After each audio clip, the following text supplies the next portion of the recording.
Caitlin Clark's new Kobe Bryant 5 sneaker sells out online in minutes. There hasn't been this much calamity over a white woman's shoe since Cinderella and the glass slipper. That Nike stocked about 14,000 of these, and that is an unconfirmed report, but they sold out in less than a minute. If that's any indication of what a Caitlin Clark signature shoe will do, I think Nike better continue to get on it and get ready to launch this brand. A'ja Wilson, we all know that she's jealous of Caitlin Clark. She just is. Caitlin Clark exposed who they are. They're a bunch of petty betties. Did Nike really think they could sleep on Caitlin Clark, the human equivalent of a viral TikTok, and not have the internet blow up their servers? Just 2 minutes ago, the world watched Clark's Kobe 5 Pro Tro sneakers vanish faster than free wings at a sports bar, raking in a cool $5 million overnight, while A'ja Wilson, bless her MVP heart, is reportedly fuming like she just got dunked on in front of a sold-out crowd. Buckle up, because this isn't just a sneaker drop, it's a corporate faceplant meets a WNBA soap opera, and we're here for every sarcastic second of it. And if you're feeling the drama as much as we are, smash that subscribe button and drop a jealous Wilson in the comments, because honestly, the puns write themselves at this point. Let's dive into how Clark's turning sneakers into gold, Nike's playing catch up, and Wilson's left clutching her custom logos, wondering where it all went wrong. Caitlin Clark's new Kobe PE shoe sold out in less than a minute. And I saw so many tweets about this, so many people who were so sad that they missed out on the shoe. I saw that there was this one Dick's store and people were lined up around the corner, like camping out, trying to get the shoe. Nike released the shoe this morning for $190. That was the going rate for the signature sneaker. Now, I'm here to tell you, as you guys can see right here on Google, just type in Caitlin Clark Kobe 5. StockX, currently right now, they're going for $345. On GOAT, they're going for $386. And Flight Club, you're looking at $375. Must mind you, these sneakers was just released a few hours ago. These sneakers were retail for $190. This is the Caitlin Clark. Monday morning, Nike drops the Caitlin Clark Tyne Kobe 5 Pro Tro in Indiana Fever colors, midnight navy, bright crimson, and those sassy university gold accents that scream, "I'm here to dominate." Priced at $190 a pop, the rumored 13,000 pairs were gone in less time than it takes to microwave popcorn. Sneakerheads were hammering their phones like they were playing whack-a-mole, only to watch Nike's app flatline faster than a bad first date. Error messages popped up like tombstones, and by the time the dust settled, resale sites like StockX and GOAT were listing these babies for $350 to $600. That's a 210% markup, folks, and if you do the math, that's millions in secondary market chaos alone. If you are hoping to get your hands on the Caitlin Clark version of Nike's Kobe Bryant sneaker, you're out of luck. They are out of stock. The WNBA star teamed up with Nike for a player edition of the Kobe 5 Pro Tro, decked out in Indiana Fever colors. You see them on your screen. They dropped at 10 a.m. Monday, and they sold out before 11 a.m. In fact, in just minutes. The $190 kicks are already showing up on the secondary market at close to double the retail price. And let me tell you something. I thought it could not get any damn better when A'ja Wilson shoes went on sale and they sold out less than 5 minutes. I know, because I tried to go online and get me a damn pair of them A1s.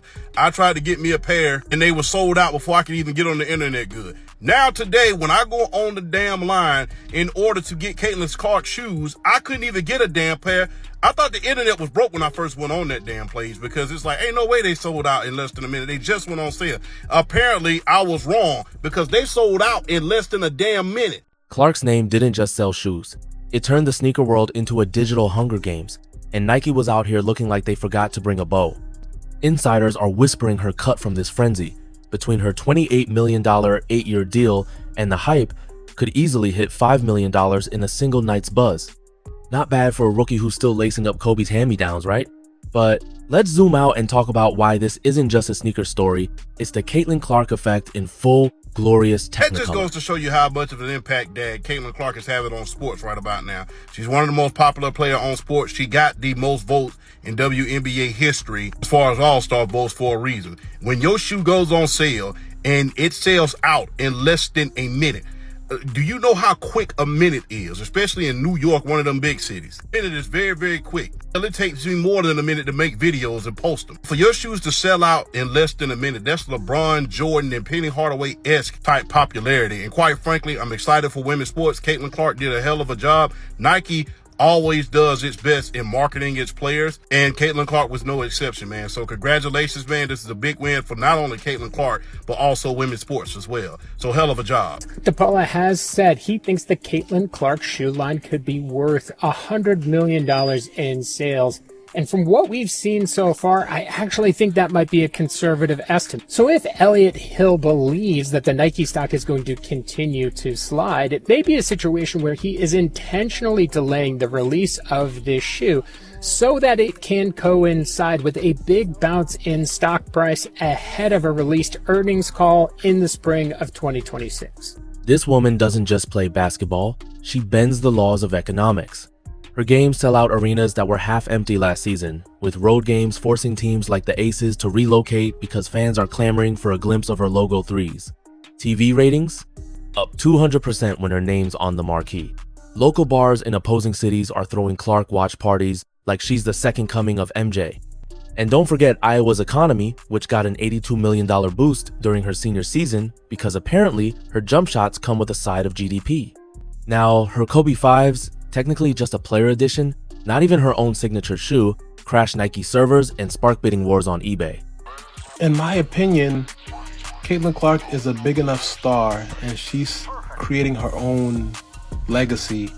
So I feel like, at least for her first sneaker, it shouldn't be a collaboration with any other player, dead or alive, in my opinion. I feel like Caitlin should have, for her first shoe, had her own original design just for her.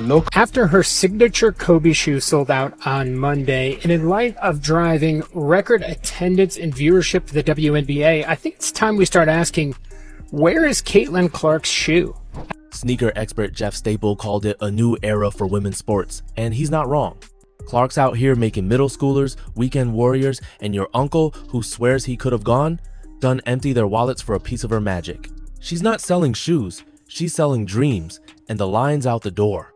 Meanwhile, poor Aja Wilson's probably staring at her phone, wondering why her meticulously crafted Nike line didn't get the same love. People like her who cried to Nike and said, no, I need my shoe first because I'm MVP. Give me my shoe first before Caitlin. You sell what's hot right now, not because somebody's feelings. If I'm Nike, I'll sell Caitlin Clark's shoe first. She's hot right now. Like I said, she literally was watching Butler, not even a great basketball school. It's all right, but it ain't great. It's not a Duke or North Carolina, or, you know, it's not a top tier school like that in basketball. And she pulled 4 million people to watch that.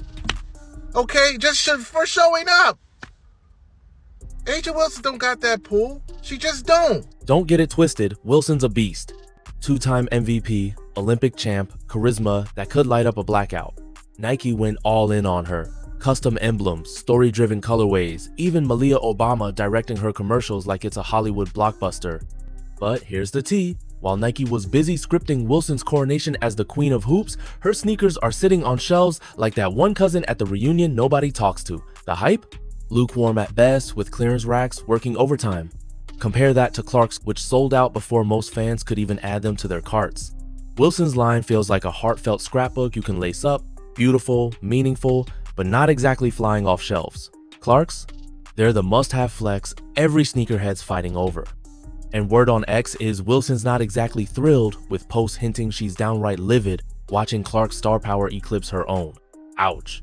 Now, let's get to the real spice. The X platform meltdown that turned this sneaker saga into a full-blown culture war. When Wilson dropped those comments in Time magazine hinting at Clark's privilege and media bias, the internet grabbed its popcorn and went to town. The Los Angeles Aces player, Aja Wilson, saying that Clark is only popular because she's white, quoting from NBC Boston. Though Clark hasn't said anything to fuel the black-white narrative surrounding her meteoric rise, talks about a double standard are being had. Quote, I think it's a huge thing. I think a lot of people may say it's not about black and white, but to me it is. Las Vegas Aces star Aja Wilson said when asked about the race element in Clark's popularity, and before she recently signed 2 major endorsement deals. They don't see it as marketable, so it doesn't matter how hard I work. It doesn't matter what we all do as black women. We're still going to be swept underneath the rug. That's why it boils my blood when people say it's not about race, because it is. Us as black women, age reminds me a lot of you.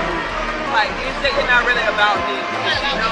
And she knows how her privilege has gotten her to that point. And also, like, she's good at basketball, obviously.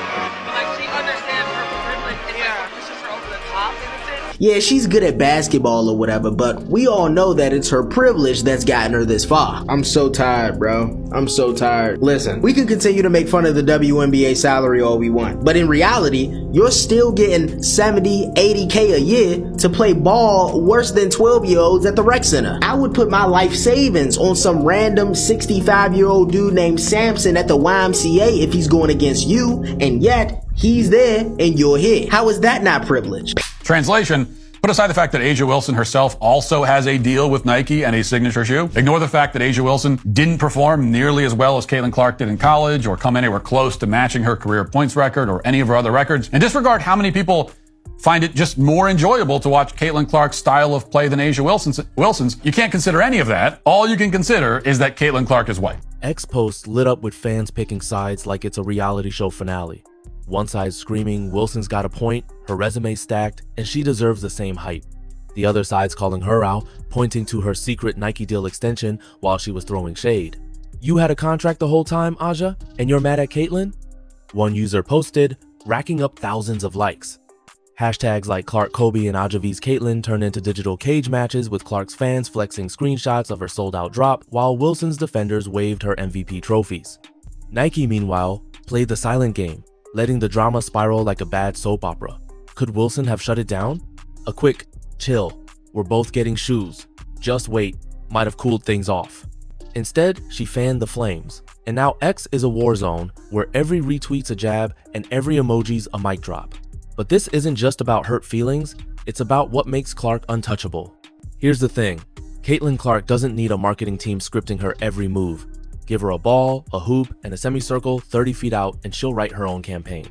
Kids are mimicking her logo threes and driveways, posting shaky phone videos that get more views than Nike's polished ads.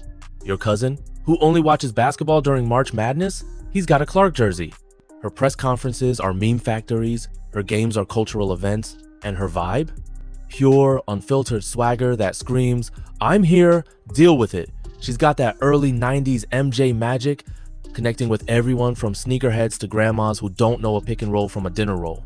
Nike tried to manufacture buzz for Wilson with all the bells and whistles, custom logos, Malia Obama cameos, the works. But Clark? She's the wildfire you can't choreograph. Her Kobe sold out not because of a slick commercial, but because she's Caitlin freaking Clark. Wilson's shoes, bless their heartfelt souls, feel like a niche collector's item, while Clark's are the flex every hypebeast needs. No wonder Aja's reportedly steaming, she's got the accolades, but Clark's got the aura. Nike's finally waking up, but damn, it's like they hit snooze on the Clark alarm for 2 years. After sleeping on her, they're now scrambling to fast-track her first true signature shoe, new silhouette, bespoke logo, women-specific design. Word on X is they're planning 100 to 150,000 pairs for the holiday drop, enough to feed the frenzy, but scarce enough to keep eBay sharks circling. Sneaker blogs are already buzzing about the chaos, predicting crashes worse than the Kobe PE launch. Asia and Europe? They're salivating, especially since Kobe retros are pure catnip over there. Former Nike exec Jordan Rogers didn't hold back, blasting the company for undervaluing Clark while their stock slid to a 5-year low. Imagine having a gold mine on your roster and spending your budget polishing someone else's silver. Wilson's camp, meanwhile, is pivoting to community pop-ups and social impact tie-ins, smart moves, but it's like bringing a water gun to a tsunami. Clark's mainstream pull is just too strong, and Nike's finally betting on the right horse, even if they're late to the race. But wait, there's more. The sneaker chaos doesn't stop at crashed websites and angry tweets. Let's talk about the ripple effects that have Nike executives stress eating their catered lunches, while Clark's out here single-handedly boosting the entire women's basketball ecosystem. The secondary market isn't just buzzing, it's having a full-blown seizure. One Clark fan in Dallas paid $800 for a pair of size 9s, then posted the receipt on Instagram like it was a trophy. Another genius bought 5 pairs, planning to fund his kid's college tuition through sneaker flipping. The audacity! Meanwhile, Wilson's newest colorway, the Championship Gold, is sitting in outlet stores next to last season's clearance socks. It's like watching a masterclass in how not to read the room. The international markets are going absolutely feral for anything Clark touches. Japan's sneaker culture, which worships basketball gods like their actual deities, is already planning midnight drops for her signature line. European boutiques are calling Nike's offices hourly, begging for allocation numbers. One shop owner in Milan reportedly offered to trade his entire Jordan collection for 50 pairs of Clark's signature shoe. That's not business. That's desperation with an Italian accent. And the best part? Nike's international team is scrambling to explain why they didn't see this coming. We thought Wilson would be the global ambassador. One insider leaked. Oops! Let's dive into the corporate comedy that's unfolding behind closed doors. Nike's boardroom meetings have turned into therapy sessions, with executives passing around tissues and questioning their life choices. One anonymous source described the mood as funeral vibes, but for bad decisions. The same company that revolutionized sports marketing with Jordan is now getting schooled by a rookie who turned player edition Kobe's into liquid gold. Their stock analysts are having existential crises trying to explain to shareholders why they bet on the wrong horse in a 2-horse race. We have comprehensive data models, they stammer, while Clark's shoes break every algorithm they've ever created. The cultural impact is reaching levels of absurdity that would make Shakespeare weep. Clark's influence has middle schoolers in suburban Iowa demanding Kobe 5s for their birthday, while their parents explain that $600 for sneakers is economically irresponsible. High schools are reporting increased basketball participation because kids want to shoot like Clark. College recruitment videos now feature more logo 3s than actual game footage. One recruiter joked that players are showing up to camps wearing Clark's number 22 like it's a religious symbol. The woman has turned basketball into a lifestyle brand without even trying. Speaking of lifestyle brands, let's talk about how Clark's accidentally become the patron saint of impulse purchases. We're talking about a generation that grew up watching YouTube unboxing videos and TikTok hauls, now applying that same energy to basketball shoes. There's literally a subculture of people who buy Clark merchandise, not because they play basketball, but because owning her stuff makes them feel like they're part of something bigger. It's like being a fan of a band before they get famous. Except the band is already famous, and the concert tickets are sneakers that cost more than most people's rent. The parents are caught in the middle of this madness, trying to explain to their kids why spending $400 on resale Clark shoes is financial suicide while simultaneously Googling how to get Clark autograph for Christmas. Facebook mom groups have become war zones, where suburban mothers debate the ethics of camping out for sneaker drops. I'm not usually this type of parent, one mom posted, but my daughter has been practicing logo 3s for 3 hours a day since she saw Clark play. The dedication is both inspiring and slightly concerning. Meanwhile, Wilson's camp is watching this cultural phenomenon unfold like they're attending their own funeral. Her brand partnerships are solid, her community work is genuine, but Clark's organic viral moments are steamrolling everything in their path. Wilson posts a highlight reel of defensive plays that would make any coach weep with joy. It gets 50,000 likes. Clark misses a 3-pointer but makes a funny face afterward, 2 million views and counting. The mathematics of modern fame make absolutely no sense, but here we are. The sneaker resale market has become its own ecosystem of chaos and questionable life choices. Professional resellers are treating Clark drops like stock market investments, analyzing social media engagement rates and TV ratings to predict future values. One reseller in Brooklyn has an entire spreadsheet tracking Clark's social media mentions versus shoe prices, like he's day trading basketball footwear. The dedication to turning teenage basketball fandom into profit margins is simultaneously impressive and deeply unsettling. College basketball programs are scrambling to capitalize on the Clark effect, hoping some of that golden touch will rub off on their recruiting efforts. Coaches are name-dropping Clark in pitch meetings like she's their personal reference, despite never having coached her. "You could be the next Caitlin Clark" has become the new "you could go pro," except now it comes with implied sneaker deal potential. The pressure on young players to become the next viral sensation is creating a generation of athletes who think highlight reels are more important than fundamentals. The international markets are treating Clark like she's the basketball equivalent of the Beatles landing in America. European sneaker boutiques are planning Clark-themed events, complete with logo three-point shooting contests and prize giveaways. One shop in London is offering free Clark jerseys to anyone who can explain the difference between college and professional basketball without using Google. The global appetite for American basketball culture through the lens of Clark's star power is creating opportunities that didn't exist 6 months ago. The corporate consulting world is having a field day with Clark's success story. Business schools are writing case studies about organic versus manufactured star power, using Clark and Wilson as contrasting examples of how unpredictable consumer behavior can be.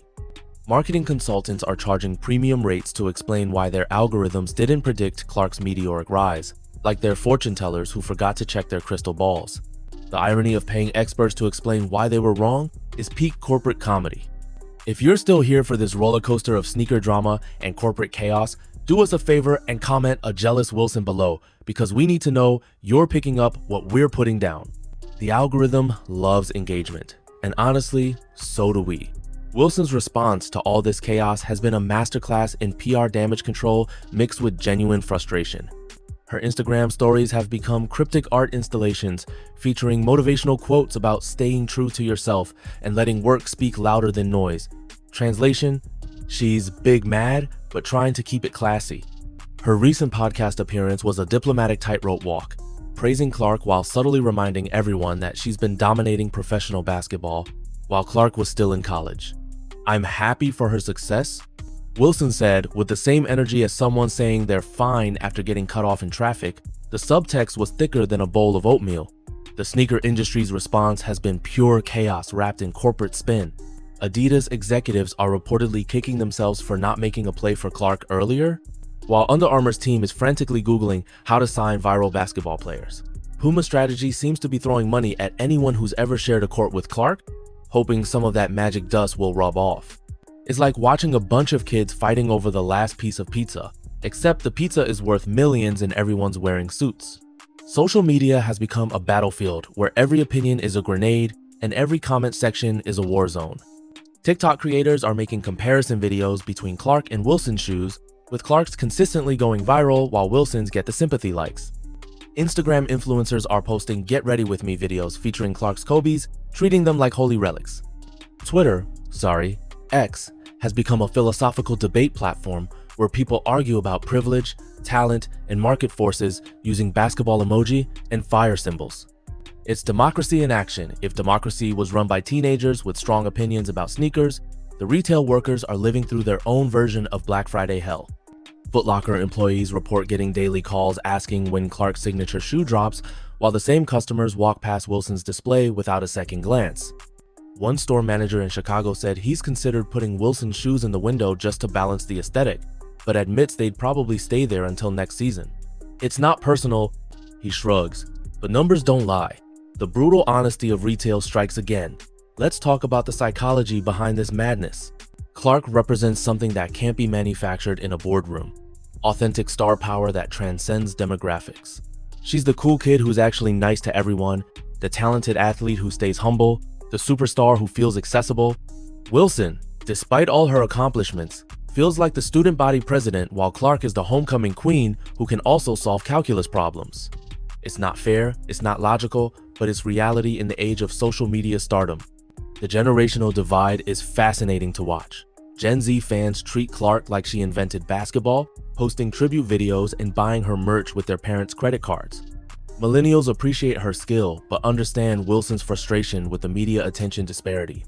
Gen X is just happy women's basketball is getting attention, period.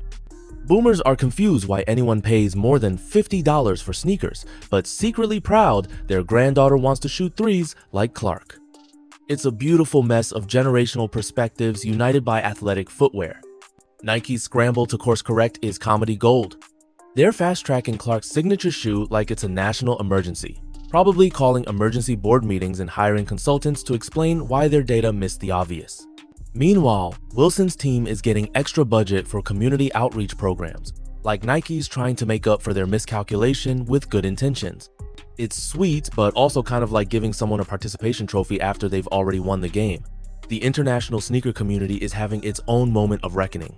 European collectors who've been sleeping on women's basketball are suddenly experts on WNBA history, while Asian markets are preparing for Clark mania like it's the next supreme drop.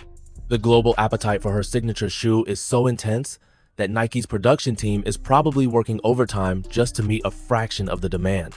They're about to learn that Clark's appeal isn't just American, it's universal. So, what's the big picture here? Caitlin Clark didn't just sell 13,000 sneakers in 60 seconds, she exposed the gap between scripted marketing and raw, magnetic star power. Nike thought they could engineer hype with Wilson's line, but consumers aren't robots. They sniff out inauthenticity faster than you can say clearance rack. Clark's rise is a wake-up call for every boardroom still relying on PowerPoint decks to pick superstars. She's not just a player, she's a movement, turning casual fans into fanatics and sneaker drops into cultural earthquakes. Wilson's still a legend. Her MVPs and gold medals aren't going anywhere, but her path forward means leaning into her own strengths: defense, leadership, that megawatt smile. Chasing Clark's runaway train won't cut it. She needs to carve her own lane, maybe with a drop that screams her story, not Nike's script. Authenticity outsells algorithms, and right now, Clark's got that in spades. Let's wrap this up with a truth bomb. Clark's not just airborne, she's rewriting the rules of sports marketing. She proved that fans, not focus groups, crown the next big thing. Nike finally joined the chorus, but only after the crowd was already chanting her name. The question now is whether they'll keep pace with her anthem or trip over their own laces again. For Wilson, it's time to turn the noise into fuel, remind everyone why her name was on those strategy decks first. Because in the end, sneakers don't care about feelings or hashtags, they care about flight. Clark's soaring, and everyone else is scrambling to catch her draft. If you're here for the ride, smash that subscribe button, tap the bell, and drop a basketball emoji in the comments to let the algorithm know who's running the court. Catch you in the next one, where we'll see if Nike's learned their lesson, or if they're still stuck in corporate timeout.